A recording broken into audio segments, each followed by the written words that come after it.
Chapitre 2. L'importance du storytelling.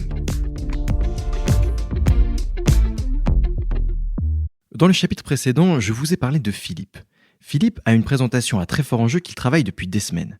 Il a été invité à présenter sa société auprès d'un important réseau d'entrepreneurs dans lequel se trouvent peut-être ses futurs clients, partenaires et investisseurs. Mais pour entamer son discours sur les logiciels de gestion de projet, pas le sujet le plus fun, Philippe a choisi d'être inventif. Bonjour à toutes et à tous. Dans les 2 prochaines minutes, je vais vous demander de fermer les yeux et de vous projeter avec moi. L'été prochain, vous voulez partir en voyage, un grand voyage. Le soleil, un sable chaud qui vous caresse les pieds, une soirée à la belle étoile, en amoureux, au milieu d'un paysage naturel et somptueux. À l'abri de tout. Vous y êtes ? Bien. Bon, maintenant, imaginez-vous toutes les étapes qu'il vous faudra accomplir avant de pouvoir profiter de ce moment. Tout d'abord, il y a les grandes étapes. Se mettre d'accord sur les bonnes dates pour partir, comparer les prix des transports, les prix des hébergements, peut-être mettre à jour votre passeport, vous renseigner sur les démarches pour obtenir un visa. Et puis, plein de petites épines dans le pied, tout aussi énergivores. Prévoir les activités sur place, penser à ce qu'on va mettre dans sa valise. Quand on se lance dans un grand projet, l'euphorie retombe vite pour laisser place à une charge mentale. Il faut penser à tout, et c'est exténuant. Et là, je vous ai simplement parlé des vacances. Je vous parle même pas d'un projet pro que vous devez mettre en place à plusieurs, en devant gérer constamment les imprévus. Mesdames et messieurs, ouvrez les yeux. Le logiciel dont je vais vous parler répond précisément à cette problématique. Comment rendre facile des choses compliquées sur lesquelles on est tenté de procrastiner. Comment se simplifier la vie avec un outil qu'un enfant de 10 ans saurait prendre en main. Raconter une histoire, c'est toute une histoire. Pour ce chapitre, j'ai le plaisir de retrouver Hervé Van Rijn, fondateur de RH Performance et d'Up2You. Bonjour Hervé. Bonjour César. Alors Hervé, qu'est-ce qu'un bon storytelling ? Storytelling. C'est sans doute l'astuce la plus complexe à travailler, parce qu'elle se travaille, Ouais. elle se prépare, ou en tout cas, il faut avoir un stock d'histoires sur lesquelles on peut s'appuyer. L'idée du storytelling, c'est à un moment ou à un autre, raconter une histoire qui va permettre d'embarquer son public ailleurs, parfois un petit peu loin, pour après switcher et revenir sur la thématique sur laquelle je suis là aujourd'hui. Ça marque les esprits et surtout, ça génère un truc incroyable. Quand tu démarres un pitch, tu regardes ton public et tu dis « Je vais vous raconter une histoire ». Tous te regardent, ouvrent la bouche et tu les fais voyager en enfance. Extraordinaire. C'est une manière d'aborder le sujet qui fait que tout le monde Enfin voilà, on se retrouve presque au coin de la cheminée en écoutant la parole. Et surtout, tu crées les surprises. Ouais. Un bon pitch, ça crée les surprises. Si tu es dans quelque chose d'automatique, d'une sorte de machine à deviner, certains appellent ça le blabla bullshit, Ouais. Si tu commences à prendre la parole, je me dis, bon, j'ai déjà compris ce qu'il va faire, je décroche. En revanche, si dès le début, il y a de la surprise, et notamment raconter une histoire et un bon moyen de surprendre son public, ça c'est efficace. Tu aurais un exemple d'histoire que toi tu as déjà raconté et qui a bien marché ? J'en ai plein. En revanche, il y en a une qui m'amuse toujours, on en a parlé ensemble, c'est l'histoire du colibri. La première fois que je l'ai raconté, c'était lors d'une ouverture d'une convention sur la RSE, parce qu'on est très engagé sur cette thématique, puis on m'a dit, écoute Hervé, à toi de jouer. Imagine une salle, 80 personnes, début de journée, les gens sont en train de travailler, en train de discuter, pardon. Et puis, à mon tour d'intervenir, je monte sur cette scène, je me mets au milieu de la scène, les premières personnes commencent à me voir, s'arrêtent de parler, je les regarde. Pendant 15-20 secondes, naturellement, les gens se taisent. Grand silence. Et je leur dis, je vais vous raconter une histoire. C'est l'histoire du petit colibri. Vous savez, ce petit oiseau qui mesure 2-3 cm, qu'on retrouve notamment en Afrique.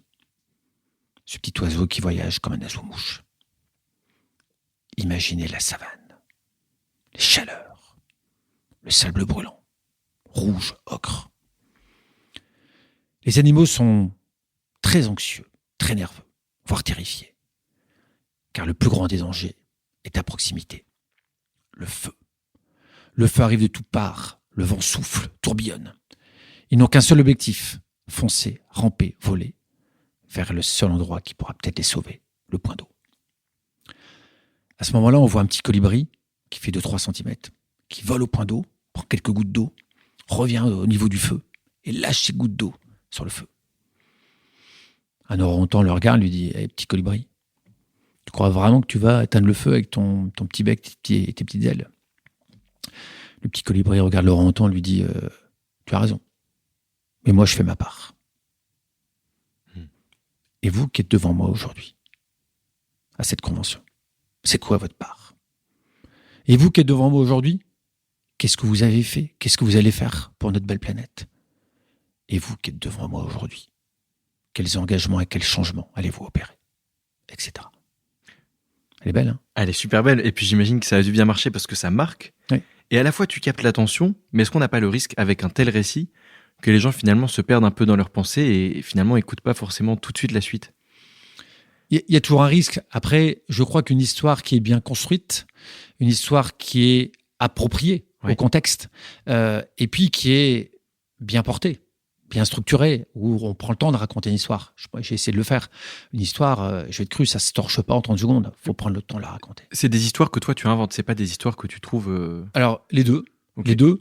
Et moi, j'aime plutôt raconter de vraies histoires. Parce Hmm. qu'on peut raconter l'histoire d'un célèbre chef d'entreprise, d'une cinéaste, d'un aventurier. On peut raconter. Il y a plein. L'histoire de l'humanité nous nourrit d'histoires assez fabuleuses. Et c'est ce qui permet de toucher les émotions. Donc c'est voilà, si on reprend un peu notre chronologie des points à connaître pour l'art du pitch.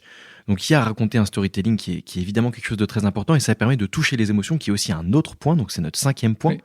Est-ce que tu peux nous en parler un petit peu de justement comment on fait pour toucher durablement les émotions du public? Ce qui est sûr, c'est que réussir à toucher un public dans ses émotions, c'est le toucher durablement. Voilà. Il t'est peut-être arrivé d'avoir un témoignage, quelqu'un qui prend la parole et à un moment ou un autre, il te touche. Bah, tu t'en souviens durablement. L'histoire du colibri a touché certaines personnes. Moi, chaque année, je croise des gens qui me disent « Ah, je me souviens de vous, le colibri, etc. » Faut juste faire attention à ne pas tomber dans le pathos, comme on dit. Ouais. Faut rester dans sa présentation. Et c'est sûr qu'il y a des thématiques qui peuvent toucher un public. Les engagements, mais si on va plus loin, l'enfance, les voyages, faire des parallèles à ce qu'on a pu vivre. Pourquoi raconter une histoire, ça touche dans les émotions? Parce que ça nous emmène en enfance. Pourquoi montrer une belle photo d'un beau paysage, de la nature, d'un sourire d'une personne, d'un enfant? Ça nous touche tous parce que c'est notre histoire. Donc, il faut savoir aller sur ce registre-là, parce que nous avons tous des émotions. Comme disait, j'aime bien parler de Guy Corneau, qui est un célèbre psychanalyste, malheureusement qui est décédé, qui résumait une de ses interventions en disant « L'être humain a 2 missions sur Terre. Oui, nous sommes sur Terre pour 2 choses. Aimer et être aimé. À méditer. » Mais c'est terriblement vrai. Les émotions auxquelles tu fais appel, elles te permettent ensuite de décliner ton pitch en étant pas soporifique et de capter l'attention du public, c'est ça? L'idée, comme on l'a évoqué ensemble, c'est que chaque astuce est un moyen terriblement efficace de créer de l'impact. Donc, si je suis plus à l'aise, effectivement, avec certaines techniques, j'utilise plutôt celle-là que d'autres. Donc, oui, savoir toucher son public, savoir l'embarquer, savoir l'émouvoir, ben, c'est un super moyen de marquer les esprits et d'impacter.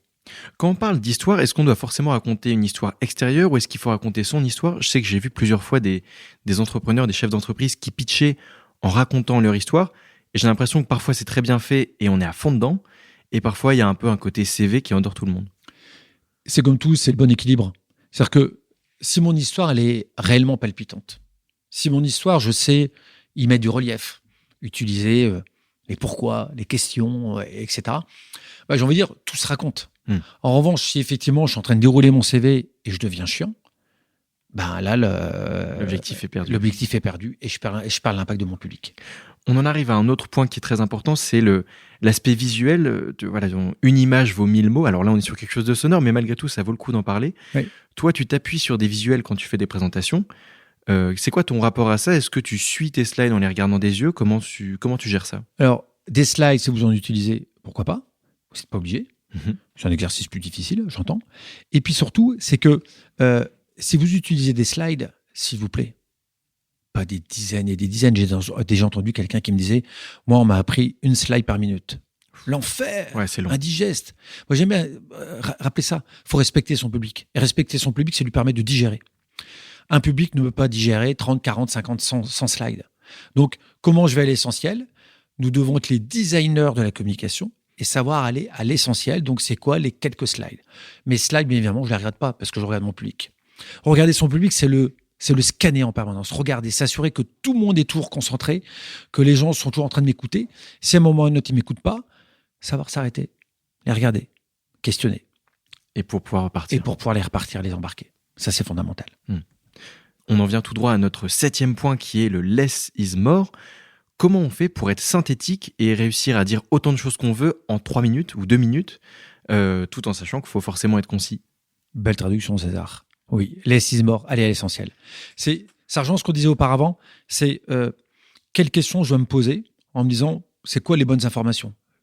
On dit 3-4 informations que je transmets à un public. Donc, venez pas avec 10-15 bullet points, venez pas avec un tableur avec 20 lignes, 20 colonnes, parce que sinon, tout le monde a envie de se sauver. Moi, j'aime bien rappeler, vous connaissez sans doute les formats TEDx. Ouais. Format TEDx, 8 à 12 minutes sur des sujets de projective. J'aime bien l'approche de TEDx, c'est dire, la première fois quand vous préparez votre texte, écrivez votre texte, une fois que vous le regardez, vous enlevez 50%, vous le relisez, vous enlevez 50%, vous faites ça idéalement 3, 4, 5 fois pour aller à l'essentiel. Pourquoi? C'est de dire, ce qui est le plus impactant dans une prise de parole, c'est pas la tonne d'informations que je vais donner, c'est la bonne information ou les bonnes informations, mais quelques-unes, et puis surtout, la manière, la forme que je vais employer pour les déployer. Habiter son texte. Exactement. Donc voilà, c'est quoi les quelques informations que je vais donner, comment j'écourte, comment j'élague. Parce que c'est vrai qu'on a souvent ce côté personne qui parle et qui a besoin de se rassurer en donnant tous les détails, mais on perd le fil au bout d'un moment, on n'en retient rien finalement. Exactement. Plus il y a d'informations, plus c'est indigeste. Donc toi, tu dis il faut cibler les 2-3 choses, peut-être même les rappeler en fin de pitch, pour dire, voilà, si on devait retenir une seule chose, c'est ça. Et peut-être se poser la question parfois en se disant, tiens, je vais prendre la parole pendant 3 ou 5 minutes. C'est quoi les 3 informations clés que j'ai envie que mon public retienne? Est-ce que tu t'es déjà amusé, César, ou pose la question à des gens qui prennent la parole pendant 15-20 minutes, leur dire, à votre avis, votre public, il a retenu quoi? Déjà, souvent, ils savent pas répondre. Et puis, questionne le public.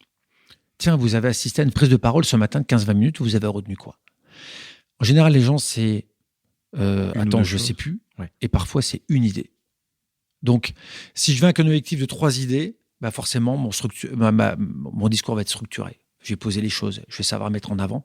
Il y a beaucoup plus de chances qu'il reste 3 idées plutôt qu'une ou rien. Ouais, être capable de structurer. Exactement, ça se travaille.